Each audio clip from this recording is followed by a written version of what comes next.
Have you ever found yourself quietly wondering if the way you've always touched yourself is still the right way now that you're past 60? Maybe you don't talk about it. Maybe you even brush the thought aside. But in those silent moments, late at night or first thing in the morning, it returns. You ask yourself if what once felt effortless could now be causing harm, if the habits carried from your 30s and 40s are still serving your body or quietly working against it. You're not alone. Thousands of men your age carry the same unspoken question. And here's the truth. Masturbation isn't something to be ashamed of. It's natural, it's healthy, and for many older men, it's essential for both emotional balance and physical well-being. But the way you do it matters, because after 60, your body changes, and what once seemed harmless can now create discomfort or even lead to real problems down the line. I'm Dr. Maya Kapoor, and for over 30 years, I've helped men in their 60s, 70s, and beyond not just survive, but thrive with confidence, strength, and dignity. And today, I want to talk to you about something most doctors avoid: how to keep self-pleasure safe, satisfying, and beneficial as you age. More importantly, I want to warn you about 3 common mistakes I see men make after 60. Mistakes that can silently damage your tissues, your nerves, and even your prostate health. These mistakes are not about shame, they're about awareness. Let's begin with the first mistake, the one I see more than any other in my clinic.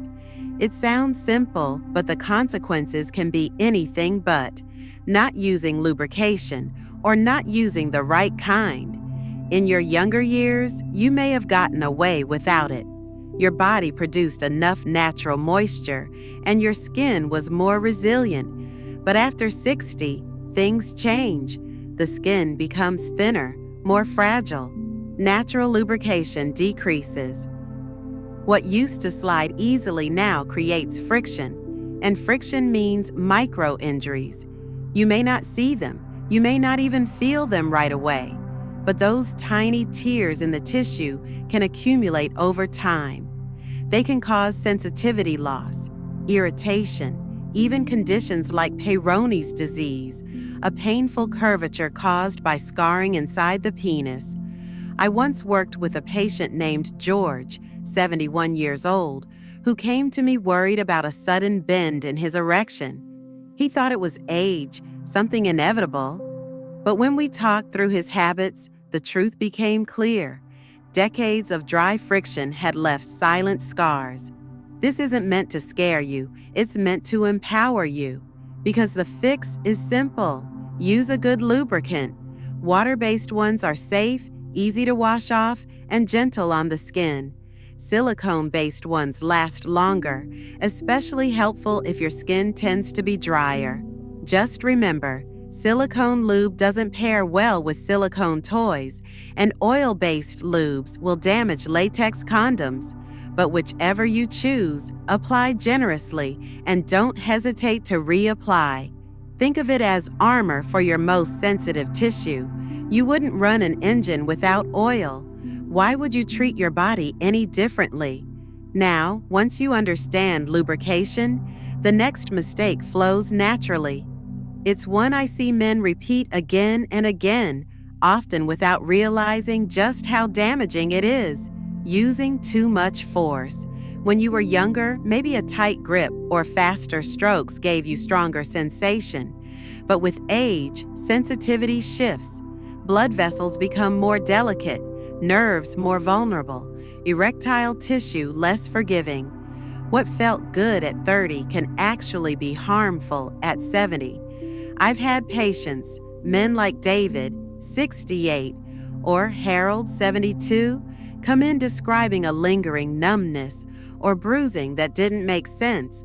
Almost every time, it traced back to aggressive technique. The irony is, the tighter you grip, the harder you squeeze, the less sensitivity you'll have in the long run. Because nerves under constant pressure don't wake up, they shut down. And once sensitivity fades, many men instinctively respond by gripping even harder, unknowingly fueling a vicious cycle. So here's what I tell my patients: slow down, be gentle, focus less on force, more on rhythm. Explore new motions, try alternating hands, changing pace, or incorporating pauses. Instead of racing toward release, allow pleasure to build gradually. Pleasure is like music. It's richer when you let it unfold slowly, not when you rush to the end. You let it unfold layer by layer until it carries you somewhere deeper. The same is true here. When you let your body breathe, when you treat sensation as something to savor, not force, you discover that pleasure can actually grow richer, not weaker, with age. And if at any moment you feel pain, tingling, or discomfort, stop. Your body isn't betraying you. Pain or numbness is your body's warning sign. Respect it, don't ignore it. But even if you get the first two right, there's a third mistake that quietly undermines men's health after 60. One most don't even think about because it seems too small to matter: neglecting hygiene after ejaculation. You might shrug this off, thinking a quick wipe is enough, or that washing can wait. But let me be very clear. When fluid lingers, it creates an open invitation for bacteria. And if you're older, especially if you live with conditions like an enlarged prostate or diabetes, your risk for infection is already higher. I once treated a man named Walter, 75, who came in with recurring urinary tract infections. He couldn't understand why until we traced it back to one simple habit. He rarely washed after release. Gentlemen, your skin deserves better. After each session, wash the area with warm water. If you prefer, use a mild, fragrance-free cleanser made for sensitive skin. Stay away from harsh soaps and make sure to dry carefully. It's not vanity, it's protection. This small act can save you from weeks of discomfort, antibiotics, and potential complications that never needed to happen in the first place. Hygiene is not optional. It's a cornerstone of self-care. Now, why does all this matter so much? Because what you do in private doesn't just affect the moment, it shapes your long-term health. When you protect your tissues with proper lubrication, when you respect your nerves with gentleness, when you guard against infection with simple hygiene, you're not just preserving pleasure. You're preserving circulation, function, and confidence for the years ahead. And more than that, you're preserving the quiet dignity of feeling whole in your own body. That matters more than most men realize, because masturbation at 60, 70, 80, it isn't about proving you're young. It's about affirming you're still alive, still worthy of comfort, still capable of intimacy, even if it's with yourself. And when you carry that truth with you, it ripples outward. You look at your partner differently. You sleep better. You carry yourself with a lighter step, a clearer mind, a steadier confidence. That's the real goal. Not just avoiding mistakes, but reclaiming self-care as self-respect. So let's step back and ask the bigger question. What happens when you don't pay attention to these details? What if you ignore the signs, push through discomfort, or cling to old habits simply because they've always been there? The answer is simple, but sobering.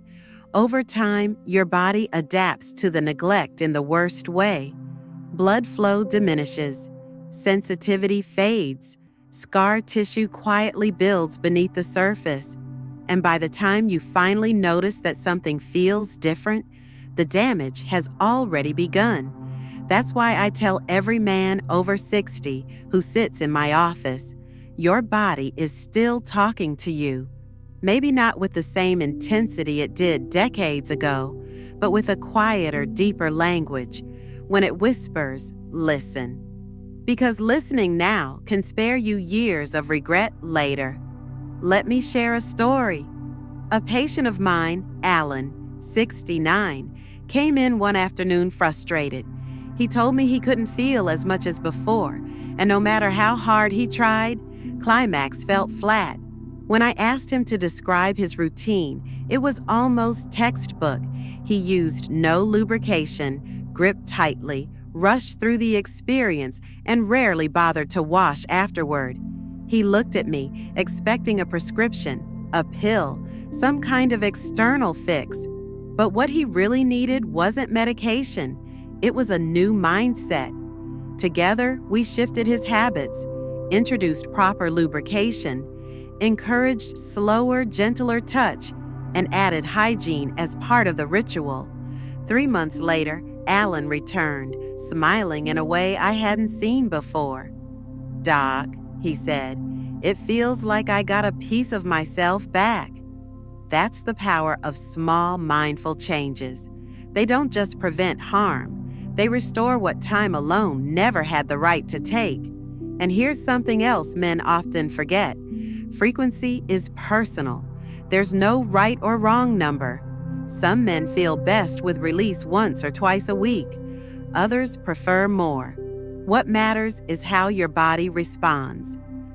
If you feel sore, fatigued, or emotionally drained, that's your cue to ease back. If you feel energized, balanced, and calm afterward, that's your cue that you're on the right track. Masturbation is not a competition. It's not about keeping score. It's about keeping connection with your body, your mind, and yes, your spirit. Because when you treat it as connection, not obligation, everything about the experience shifts. But beyond the physical, there's something far deeper at stake here. Too many men, especially after 60, view self-pleasure as something mechanical, a release, a habit, a box to check before moving on with the day. And when it becomes just that, the experience loses its meaning. It robs you of the very hormones, dopamine, oxytocin, serotonin, that make the act restorative, grounding, even joyful. I've seen men come in not just physically numb, but emotionally flat. And often, it's not because their bodies failed them, but because they stopped treating pleasure as something worthy of attention, worthy of presence. So I urge you, don't go through the motions. Slow down, breathe, explore. Let it be more than mechanics. Let it be a way of telling yourself, I still matter. My body still matters. My pleasure still matters.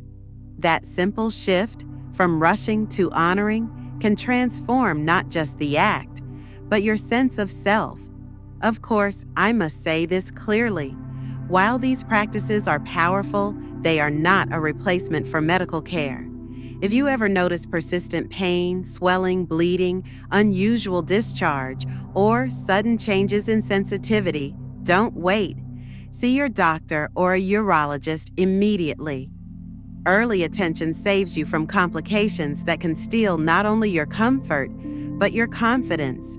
Too many men delay, thinking it's embarrassing or hoping it will simply go away. Don't be that man. Respecting your health is never shameful.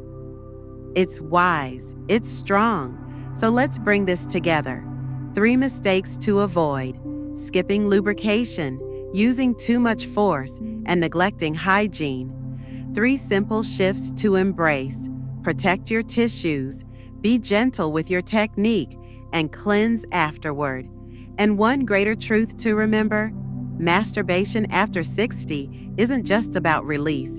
It's about maintaining circulation, balancing hormones, protecting prostate health, and preserving the quiet dignity of feeling whole in your own skin.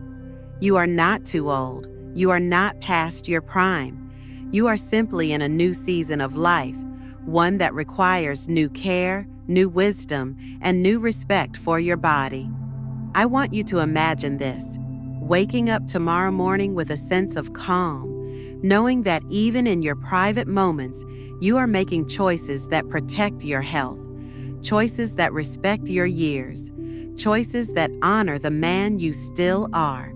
Imagine carrying that quiet confidence into your day, into your walk, into your conversations, into the way you look at yourself in the mirror. That's the ripple effect of mindful self-care. It doesn't just stay in the bedroom, it shapes how you show up everywhere else. So let me leave you with this. Listen to your body, adapt with gentleness, and never let shame steal what is rightfully yours. Intimacy with yourself is not indulgence, it is medicine, it is maintenance, it is self-respect in its purest form. And if you honor it, it will reward you with vitality, confidence, and comfort that carry far beyond your 60s, into your 70s, your 80s, and beyond. This is Dr. Maya Kapoor. If this message resonated with you, share your thoughts below. Tell me, have you noticed changes in how your body responds? Which of these 3 shifts do you plan to try first? I read every comment, and your voice matters, not just to me, but to the countless men who feel alone in this journey. If you found this helpful, like the video, subscribe, and share it with a friend who may need to hear it. Because the truth is, none of us are truly alone in this. We are all walking the same path, just at different steps along the way. And when we share our wisdom, we help each other walk it with more strength, more confidence, and more grace. Stay strong, and remember, when you care for your body, it will carry you with dignity for years to come.